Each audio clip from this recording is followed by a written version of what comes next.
Damos la bienvenida a quien que nos está viendo a través de YouTube y a través de TikTok en esta ocasión. La titulé Extraño la Iglesia Evangélica. Y esta palabra es para aquellas personas que salieron de la Iglesia Evangélica, que han conocido lo que es los mandamientos, la ley de Dios, el Shabbat, las fiestas, y hoy se encuentran en un momento de su vida que quieren volver a la Iglesia Evangélica, porque la extrañan, porque dicen que sentían cosas que en lo que es raíces hebreas o en este conocimiento de la palabra de Dios no lo ven. Extraño, muchas veces decían, extraño cuando orábamos, cuando cantábamos juntos, cuando hacíamos vigilia, y extrañan ese mover, ese sentimiento, esa emoción, cuando hacían campañas, cuando hacían todas estas cosas que normalmente hacen los evangélicos pentecostales. Entonces, esta palabra es para aquellas personas que están en ese momento de su vida, que extrañan eso. Entonces, hoy la palabra está en la porción de esta semana, nos va a hablar un poquito sobre eso. ¿Por qué? Porque muchos que hoy han conocido la verdad, han conocido sobre el Shabbat, el día de reposo, las fiestas, y un montón de conocimiento, han extrañado esto que la Iglesia Evangélica le daba. Y vamos a leer qué nos dice la porción. En Números capítulo 11, vamos a ver que pasaba algo similar con el pueblo. Números capítulo 11, versículo 1, dice: Aconteció que el pueblo se quejó a oídos de Yahweh, y lo oyó Yahweh, y ardió su ira, y se encendió en ellos fuego, y se encendió en ellos fuego de Yahweh, y consumió uno de los extremos del campamento. Vemos que cuando el pueblo empezó a salir de Egipto, varios momentos hubo en el que el pueblo se quejó, no había agua, Dios le dio agua, no había pan, le dio maná, ¿no? Y varios momentos se murmuraban el pueblo de Dios. Dice, entonces el pueblo clamó a Moisés, y Moisés oró a Yahweh, y el fuego se extinguió. Y llamó a aquel lugar Tabera, porque el fuego de Yahweh se encendió en ellos. Luego de que pasó esto, el pueblo siguió quejándose, dice, versículo 4. Y la gente extranjera que se mezcló con ellos tuvo un vivo deseo, y los hijos de Israel también volvieron a llorar y dijeron que nos dieran de comer carne. Vemos que acá dice, y la gente extranjera. ¿Recuerdan ustedes que el pueblo de Israel no salió solo de Egipto? Luego de que pasaron las plagas, los milagros, las señales que Dios hizo para liberar a su pueblo, ¿salió también quién? Los egipcios. Muchos egipcios siguieron al pueblo de Israel. Muchos egipcios quizás estaban acostumbrados a comer carne, a tener banquetes. Amén. Y el pueblo de Israel era esclavo. Ellos no estaban acostumbrados a esto, pero esta gente contagió, vamos a decir, al pueblo de Israel. Y dice, nos acordamos del pescado que comíamos en Egipto de balde, de los pepinos, los melones, los puerros, las cebollas y los ajos. Y ahora nuestra alma se seca, pues nada, sino este maná que ven nuestros ojos. Y era el maná como semilla de culantro, y su color como color de bedelio. Entonces vemos, ¿no?, que el pueblo se quejaba. Ay, sí, allá comíamos pescado, allá estábamos bien en Egipto. El pueblo de Israel dijo eso. Entonces vamos a ver en la Escritura que el pueblo de Israel sí tenía carne. En Éxodo 12,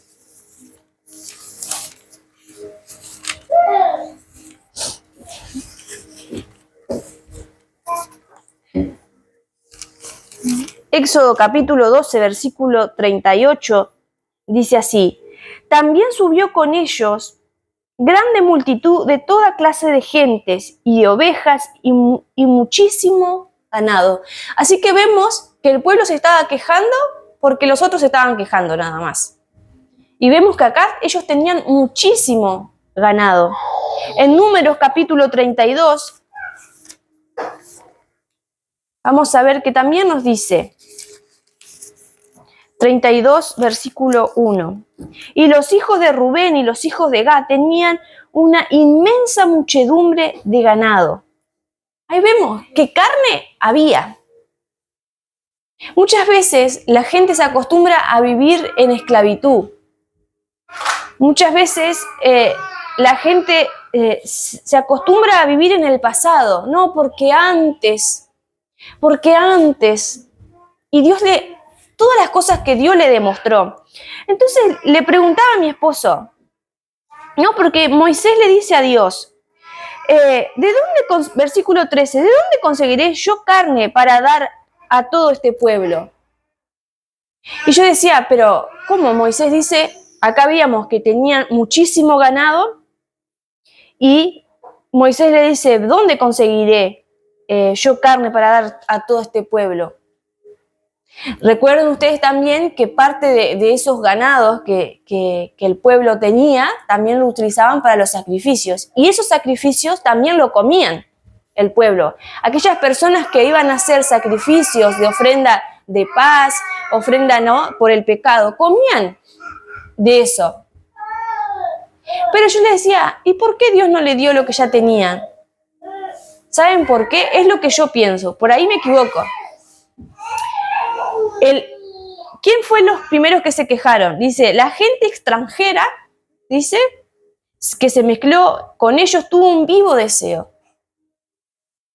Y quizás Dios le quiso mostrar también al pueblo extranjero lo que ellos estaban acostumbrados a tener muchos dioses. Estos dioses, había dioses para la cosecha, para el agua, para el río, ¿no? Pero también Dios iba a mostrar su poder a este pueblo, que no era su pueblo, pero que ahora era parte de su pueblo. Y le mandó, ¿qué? Codornices. ¿Sí? Podemos seguir leyendo y Dios le mandó codornices al pueblo. Hasta por las narices le salían la cantidad que había.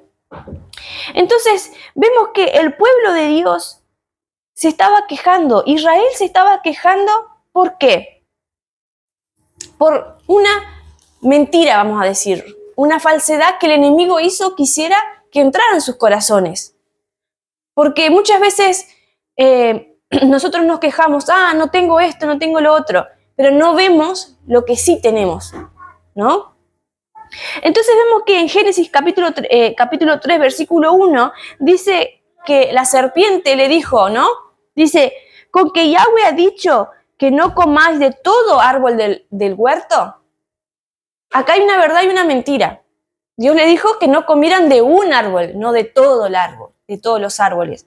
Entonces vemos que muchas veces la mentira y la verdad están ahí. El enemigo utiliza la mentira y la verdad para que te confundas. ¿Para qué cosa? Para que te quejes, para que murmures. Amén. Entonces vemos que el pueblo extranjero, los egipcios, estaban acostumbrados quizá a comer pescado. Pero los de Israel no, porque ellos eran esclavos. Ellos no tenían los lujos que ellos tenían. Entonces me acordé de un experimento que se hace en la sociedad para ver cómo se comporta una persona con un grupo de masas, ¿no?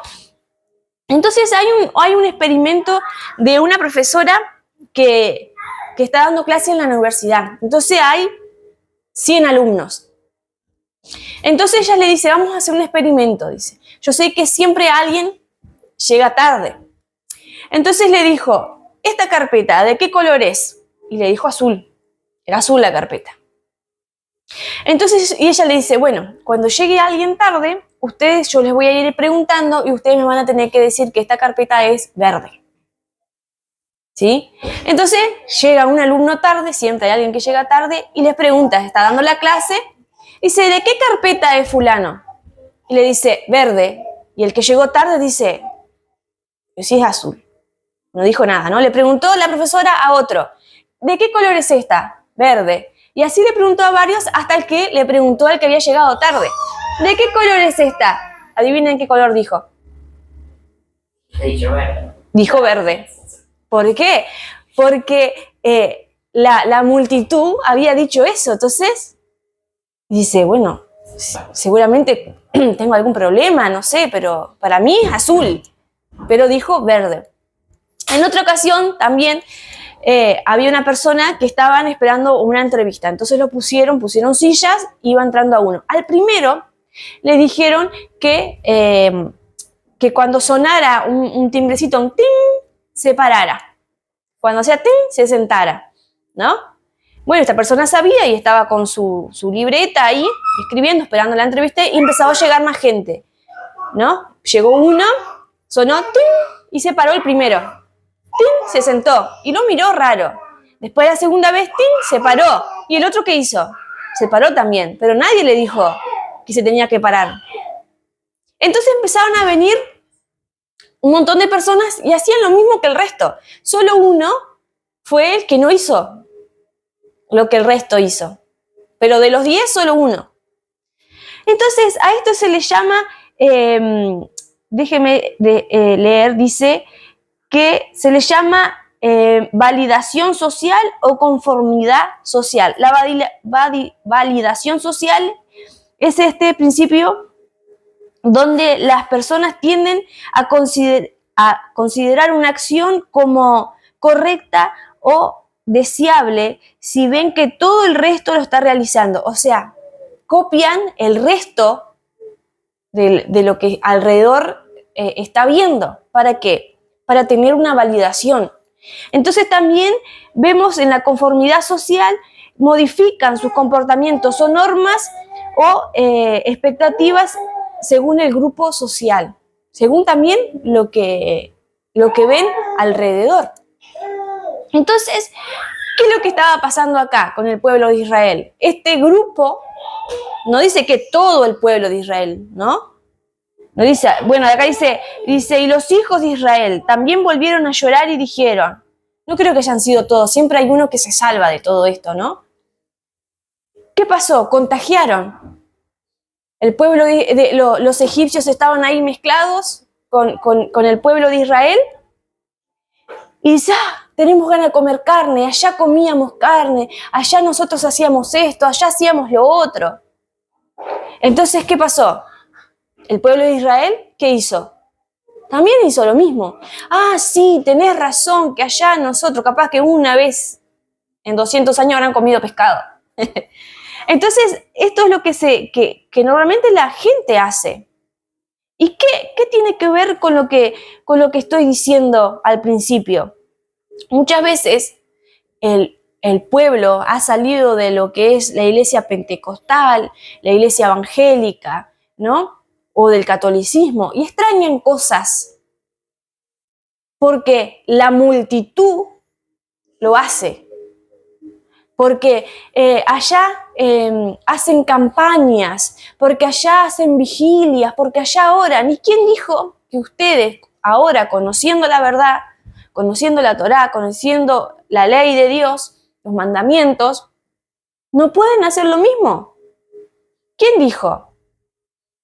Muchas veces quieren, y incluso han ido, y se fui a la iglesia, y bueno, el pastor oró y sentí un fuego, pero están en ese que no saben, porque saben cuál es la comida que se da.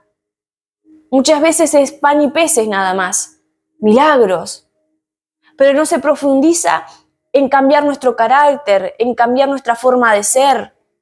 No se profundiza en lo que Dios quiere, cuál es la voluntad de Dios para nuestras vidas. Sí, apartarse del pecado. Y bueno, pero ¿cuál es el pecado? Amén. Entonces, muchas veces las masas, los evangélicos, son muchos. Entonces uno está acostumbrado a eso y quiere ¿qué? Volver atrás. Está en eso. Ay, no, pero antes me gustaba congregarme. Congréguese. Nosotros con Emi cuando empezamos con esto, en pandemia nos quedamos solos. Éramos yo y él. Y nosotros veníamos acá a orar y poníamos canciones y así como hacemos nosotros ahora, lo seguimos haciendo siempre. Entonces, ¿qué les impide a ustedes, ¿no?, que han conocido la Torá, que han conocido los preceptos, que trae libertad a nuestra vida, que trae paz a nuestra alma? ¿Qué les impide a ustedes en sus hogares, si es que no tienen una congregación o un grupo de hermanos donde hacerlo? ¿Qué les impide hacerlo en sus casas? Nada. No, porque ya se sienten fríos. ¿Pero qué les impide? Ese no es un problema de las raíces hebreas o de los que estudian la palabra de Dios. Es un problema de la persona. Un problema de la persona que no busca, que no lee, que no durante el día, o se pueden tomar un día, el que ustedes quieran, y decir, bueno, este día voy a poner alabanzas, voy a leer la palabra. Eso es lo que Dios quiere. Entonces, si nosotros hoy solo predicamos la palabra de Dios, solo predicamos de los mandamientos de Dios, pero no tenemos el Espíritu Santo, el Ruach HaKodesh, el mover del Espíritu Santo, ¿cómo dice la palabra? Que la letra mata, mas el Espíritu vivifica. La letra, la ley de Dios, ¿mata qué? ¿Qué hace en nosotros? Mata el pecado, nos enseña. Porque si no conociéramos lo que es la ley, los mandamientos de Dios, nunca podría yo saber que robar está mal, que mentir está mal. Entonces, la letra mata. ¿Mata qué? El pecado que hay en nosotros. Pero el Espíritu vivifica. Entonces, una vez que nosotros estamos muertos al pecado, el Espíritu tiene que hacer ¿qué? Vivir en nosotros. No podemos ahora vivir sin el Espíritu. Ahora tenemos la palabra de Dios, el Espíritu Santo, y tenemos la palabra y el Espíritu Santo, perdón. Entonces, hermanos, lo que quiero es que nosotros podamos amar la palabra de Dios, que podamos juntarnos donde sea que estemos y buscar de Él. Amén. Y justo esta porción, como dije, se llama Betalotejas, cuando enciendas. ¿Por qué? Porque en el capítulo 8 dice, habló Yahweh a Moisés diciendo, habla a Aarón y diles, cuando enciendas las lámparas, las 7 lámparas, alumbrarás hacia delante del candelero.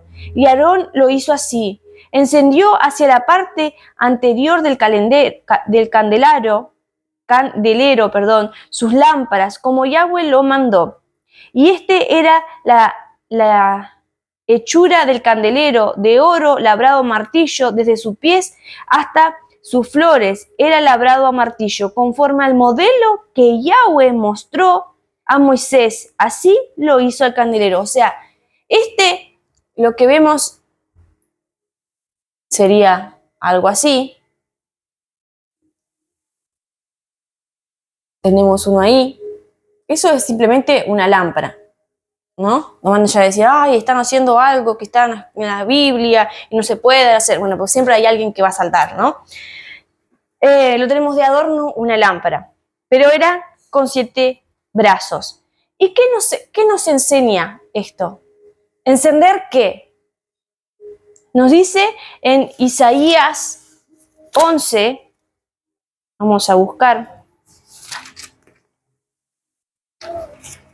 Isaías capítulo 11, la luz de Dios, los 7 espíritus. Dice, con razón digo Isaías y era Jeremías ahí. Dice, saldrá una vara del tronco de Isaí, un vástago retoñará de sus raíces y reposará sobre él el espíritu de Yahweh, espíritu de Yahweh, espíritu de sabiduría, inteligencia, espíritu de consejo, espíritu de poder, espíritu de conocimiento y de temor de Yahweh. ¿Qué nos está queriendo decir en esta porción? Hoy justamente, ayer, al comenzar el Shabbat, Israel estaba siendo atacado. Cuando enciendas, y se encendieron las llamas en Israel. Amén. Entonces, esta porción viene justamente a lo que estamos viviendo hoy. Que todas las cosas que están pasando en el Medio Oriente, algunos dicen no, porque se creen que Israel es el centro. Israel es el centro para todo el mundo. Las cosas que tienen que pasar en Israel es un punto profético para el resto de las naciones. Entonces, todas las cosas que están pasando nos están advirtiendo que también estamos en los últimos tiempos y que también tenemos que encender esa lámpara. ¿La lámpara de qué? De la sabiduría, de la inteligencia, del consejo, del poder, del conocimiento, del temor. Hermanos, yo quiero que ustedes no se enfríen, que estén, es que extraño ese mover, ese sentimiento. Hermano, usted puede adorar a Dios en su casa, usted puede compartir el evangelio, usted quiere hacer campaña, vaya, comparta con sus vecinos, si usted tiene el poder de hablar, de evangelizar, comparta el evangelio, no se quede encerrado. Amén. Entonces el Señor en esta porción nos estaba hablando cuando enciendas, no extrañes volver a Egipto, no extrañes volver al pasado, porque allá nosotros, mire, una hermana también me decía, ¿no? Porque allá había antes este mover. Y no es para, como siempre digo, para exaltar lo que hacemos en el grupo, pero cuando hay un grupo que se está orando, que oramos, Señor, abre las puertas de trabajo, el Señor abre las puertas de trabajo. Señor, ¿por qué? No es que vamos a orar por una persona vaga, una persona que está en pecado, porque Dios nunca va a bendecir a alguien así. ¿Por qué? Cuando estamos con la palabra de Dios, cuando estamos aprendiendo que el pecado que está en nosotros debe morir, ahora tiene que estar que el Espíritu. ¿Para qué? Para que nosotros podamos seguir adelante en esta carne.